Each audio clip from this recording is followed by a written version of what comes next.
I wanted to give the living room a new makeover, but keep budget in mind. But I really wanted to demonstrate that you could do something pretty dramatic to a living room, even on a budget. I wanted to create some more warmth and depth to the room, so I figured the wall space on either side of the fireplace was a great start. I wanted to create a dramatic effect by going from the floor to the ceiling. So using 3.5-inch molding strips, I bought in bundles. So I bought 2 packs from the Home Depot that are already pre-primed. Buying them in a bundle pack is a great cost cutter because they were roughly about $50 each. Hadley wants absolutely nothing to do with this project, so he's just going to chill out on the side. But he will supervise. I found using a leveler very handy, as well as this is a handy little tool called a digital measuring tape. And I'm going to show you why it was really helpful for this project.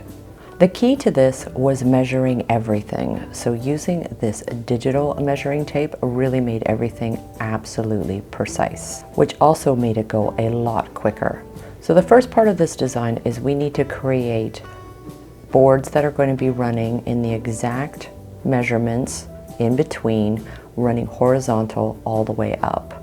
So we're going to make precision cuts so it fits the exact space on either side of the fireplace. We are using a 4.5-inch circular saw. If you don't actually have a saw, you can actually rent one from Home Depot if this is just a one-off project and you're not one to use saws very often. You can also use a nail gun, or you can just do it manually, but we have a nail gun with a compressor. So there's a specific map when you're doing these kind of designs, and I'm actually going to leave this exact design in the description box below, because essentially all you're doing is math. So knowing the measurements of the wall space that you're going to be doing it, as well as you're going to be knowing the measurements of the exact spacing of each board and measuring the board in between. This leveler is great because it also has a laser light, which actually gives you the exact measurement right across. So this way, when we go to put the boards horizontally, they won't be crooked. A measuring tape works, but this just goes a little quicker. I'm also going to use a little no more nails, so this way these boards won't bow. Even knowing we're going to staple them to the wall, it's sometimes just good to add a little bit of extra glue for a board that's going to be this length. Ryan and I have a blast doing these kind of projects together, and we're also celebrating an anniversary. So we decided to do a little something special, which I'll share at the end of the video. These types of wall designs can actually go very quickly, and especially when you're using product that's lightweight, and it's just having that map that I showed you earlier to help do your measurements. Once you have those measurements, any type of design will be super easy. But it's always about measure twice, cut once. So this way you have everything exact before you actually nail and glue it to the wall. So we created 5 boards that run horizontally on both sides of the fireplace, running just over 5 feet. And the laser light really made this go a little bit quicker because that way we weren't second questioning if those boards were completely straight.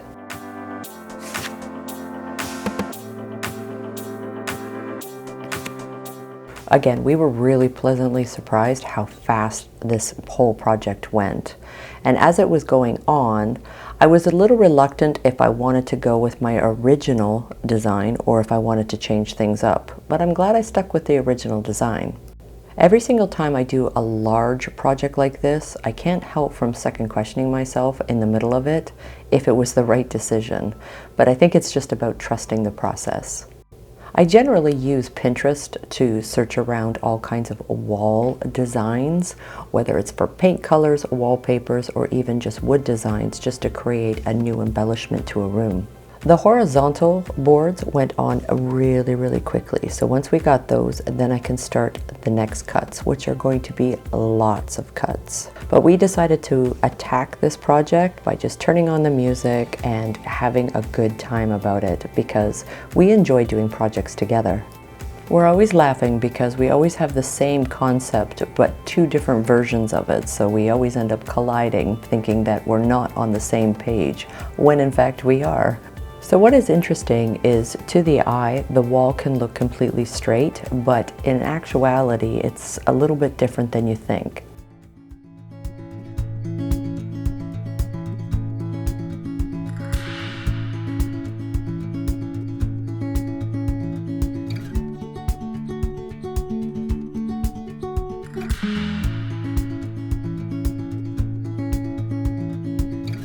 I was really thankful for the digital measuring tape because I had to measure every single cut to do it on the vertical, not the horizontal. And I have to make several. And they're going to run anywhere from about 14 inches to 15.5 inches. So it really goes to show you something that looks straight isn't. So every part of the wall was a little tiny bit different once I started placing all of these vertical boards. That was the only tedious part of this entire project, is I had to measure every single board space before I made my cuts. And then I would label the back of the board before I put it up, so I knew exactly where the measurements were going and being placed on the wall. But once I got going, it actually went along really quickly. So I would go around and measure an entire row, make sure that I wrote down all of my measurements, made sure that I measured each and every cut. I'd measure twice, cut once. So at this point, it was eating up some time, but I was able to keep it so it was still a full day project, and that I was proud of. Once I got the one side of the wall complete and stood back, I was so thankful I stuck with the original design. But as I mentioned, I had to measure every single cut. As I say, it wasn't what I call super fast, but the results were worth it. And by all means, it certainly wasn't difficult, it just took a little extra time. Once I had a really good rhythm, the time actually started to pick up a little bit. So by the time I was done the second portion of the wall, it actually went a lot faster than the first portion. To get around the electrical outlets, we had to make actual cuts, and doing that, we ended up using a oscillating saw. And again, you can rent these kind of tools at Home Depot if this is only going to be a one-off project for you. But with the oscillating saw, we were able to make precision cuts that would be the exact measurements of the electrical plates. We also have a home security camera up into the corner, and it's also a sensor, so we also had to use the oscillating saw to cut around that as it's in the corner of the wall. Using a tube of the caulking, that's going to help tie up all those seams so everything is nice and seamless. And you can see from one side to the other that you can actually see a big difference once you get the caulking. And again, it's giving that panel all seamless looks in between all the cuts that you've done. We also did the caulking from the ceiling to the boards as well as both sides of the wall.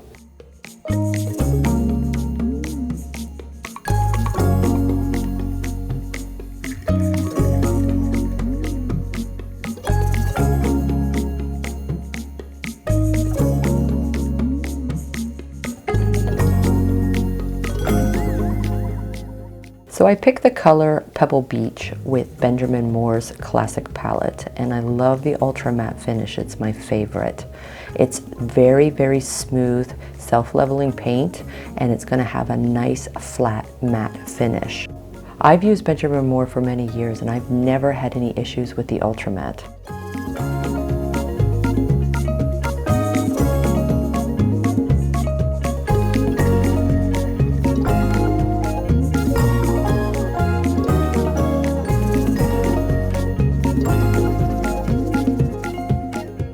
The wall painting took a few minutes, and again, I used the color Pebble Beach. It's a very, very, very light gray, and it was just to complement the fireplace space that's already there.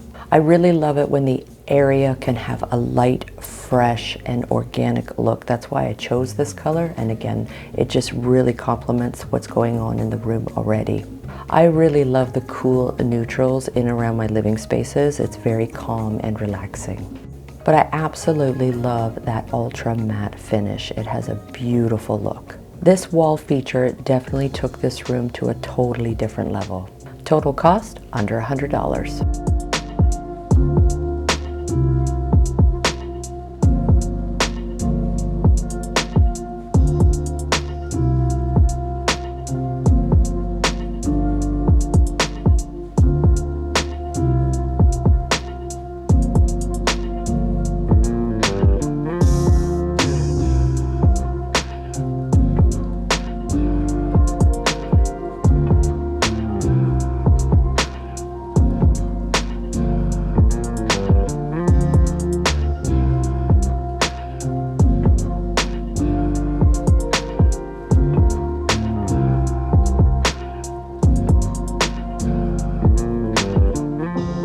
I wanted to share a couple of other really easy ideas that you could do for home decor.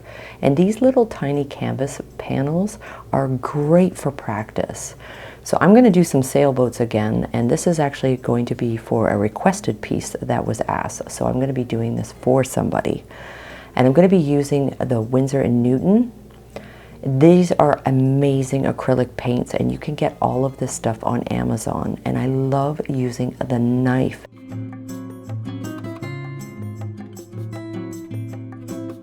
My go-tos are always the black and the white, because with a black and a white you can change up any basic primary colors.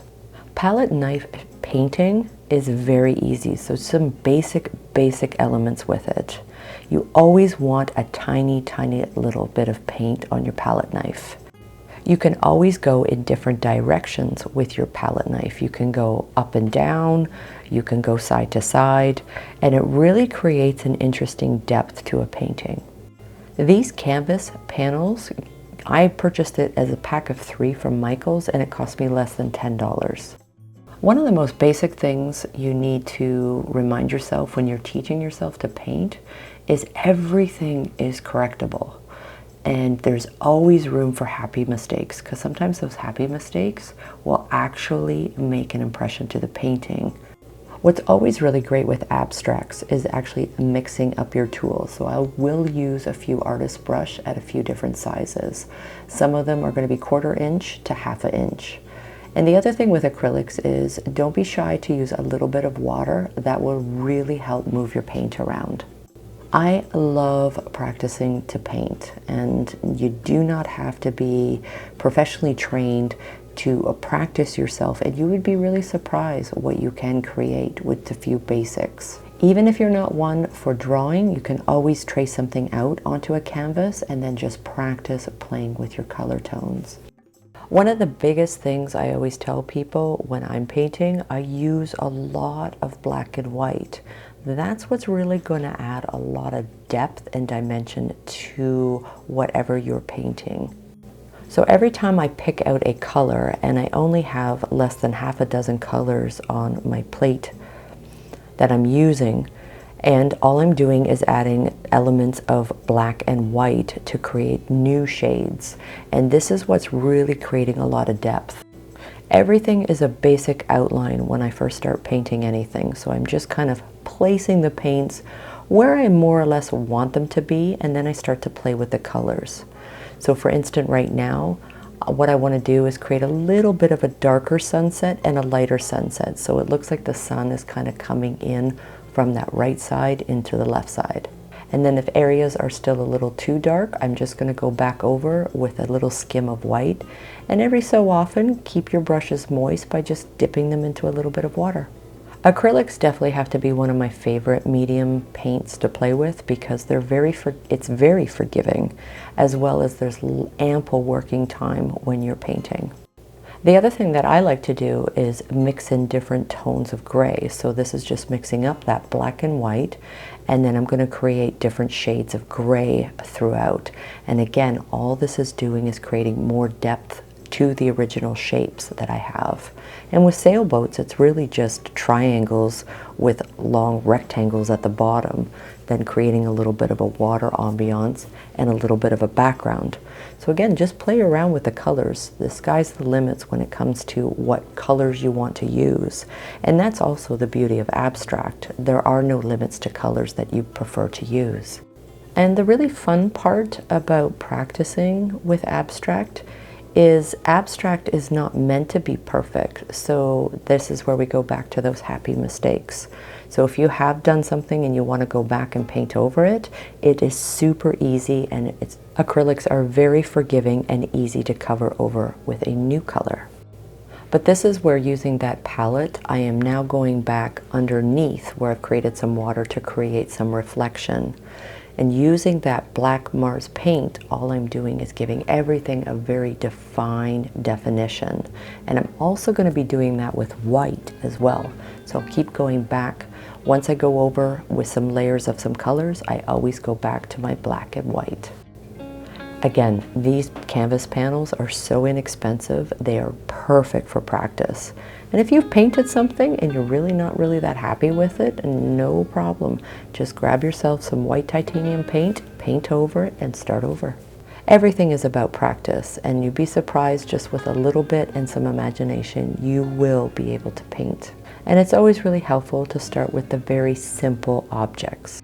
So I've added a lot of cobalt blue for the water reflection, and I'm probably just going to overlap a little bit more of the white just to kind of bring it back a little bit. I'm going to put some more reflection down towards the water, just using what I've used on top. But painting is about, even if you just want to play with boxed art or go with Art Deco styles, or you just want to play with shapes and colors. Really, the sky's the limit. It's very inexpensive. You only need a few basic supplies and you can paint for hours, and it's extremely therapeutic. I promised myself I was going to practice, and I've had a lot of requests for some commission pieces as well.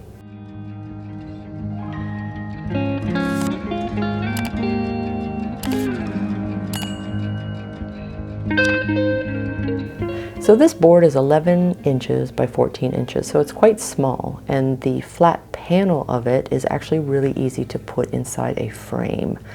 But I actually brought it down to the floor because I want to do a lot of little tiny palette knife design, and that's around the actual kind of borders, and I found it really hard on the easel to do that.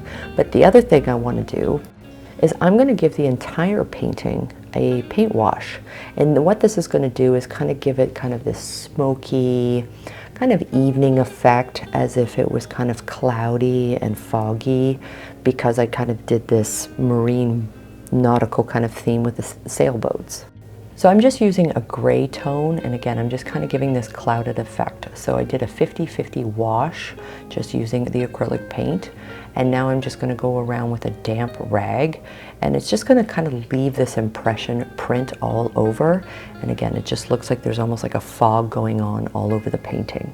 So to create all this depth is just constantly going back and creating new layers, and I'm overlapping. So what was a light gray became a little bit darker, and in some areas, and this is just creating this depth of shadows. But just like reading for some people, I love painting, as again, it's so therapeutic.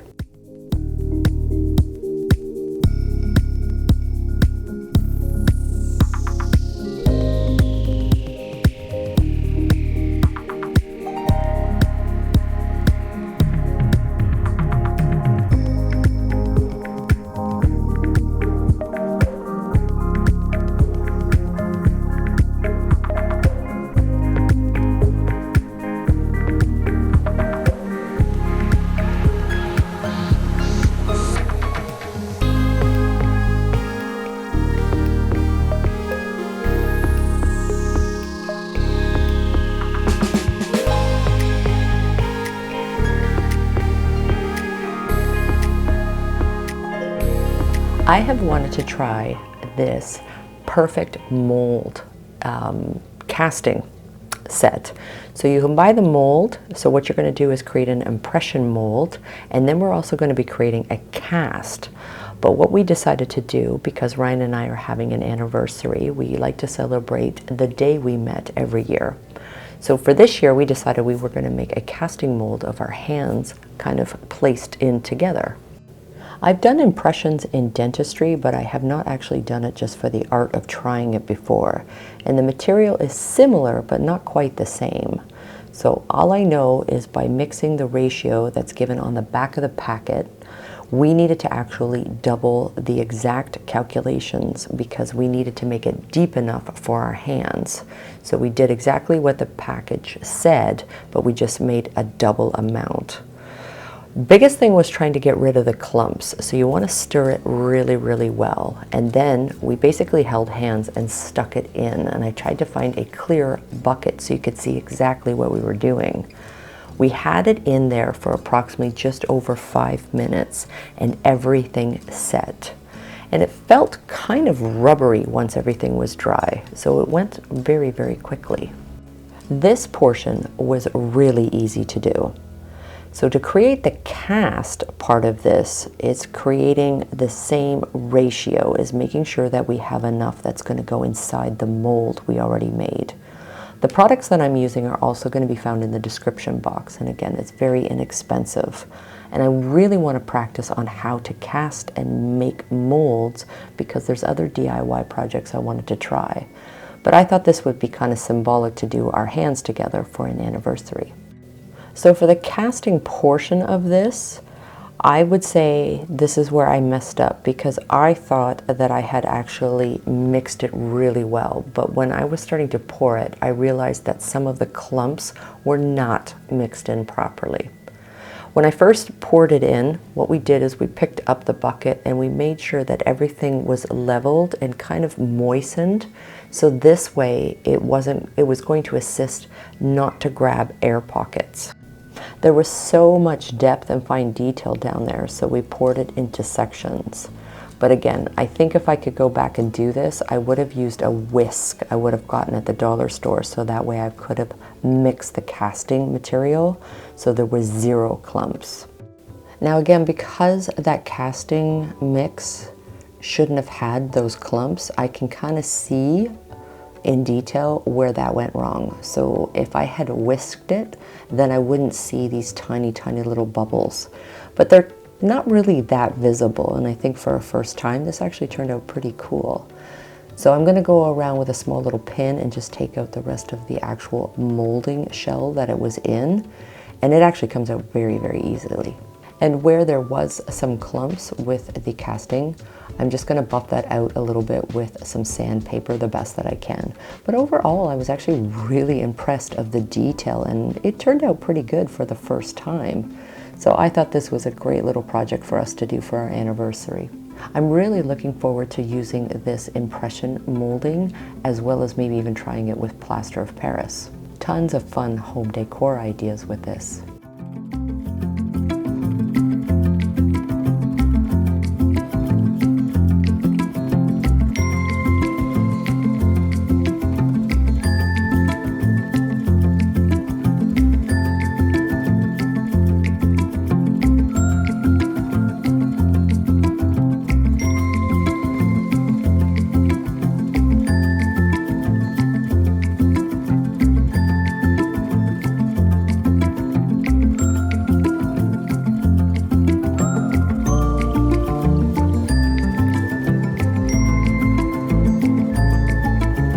Thank you so much for watching this week's video, and I'm really looking forward to seeing you soon.